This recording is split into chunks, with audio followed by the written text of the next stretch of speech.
بسم اللہ الرحمن الرحیم۔ اگر ہم اللہ کی مخلوق پر رحم کریں گے تو اللہ ہم پر بھی رحم فرمائیں گے۔ غزنی شہر میں ایک شخص جس کا نام سبکتگین تھا، وہ اپنے قبیلے کا سردار تھا۔ ایک گھوڑے کے علاوہ اس کے پاس کچھ نہیں تھا۔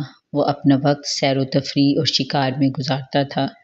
ایک دن جنگل کی طرف جا رہا تھا کہ راستے میں ایک ہرن اور اس کا بچہ دکھائی دیا۔ سبکتگین نے تیزی سے ان کی طرف بھاگنا شروع کر دیا۔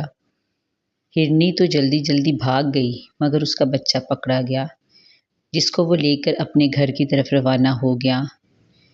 ہرنی کے بچے کی جو ماں تھی وہ اس کے پیچھے پیچھے بھاگ رہی تھی، کیونکہ ماں تو آخر ماں ہی ہوتی ہے، چاہے جانور کی ہی کیوں نہ ہو۔ سبکتگین نے جب ایک دفعہ پیچھے مڑ کر دیکھا تو اس نے دیکھا کہ ہرنی کی آنکھیں، یعنی اس کی ماں کی آنکھیں آنسوں سے بھری ہوئی تھی۔ اس کو رحم آ گیا۔ اس نے جو بچہ پکڑا تھا اس کو چھوڑ دیا۔ بچہ چھلانگیں مارتے، اچھلتا کودتا اپنی ماں کی طرف بھاگ گیا۔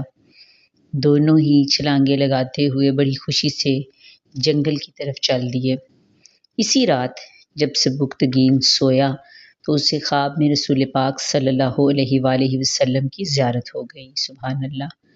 نبی پاک صلی اللہ علیہ وآلہ وسلم نے فرمایا، سبکتگین، تم نے ہرنی پر رحم کیا، تمہارا یہ کام اللہ کو بہت پسند آیا ہے، اتنا پسند آیا ہے کہ تمہارا نام بادشاہوں کی فہرست میں لکھ دیا گیا ہے۔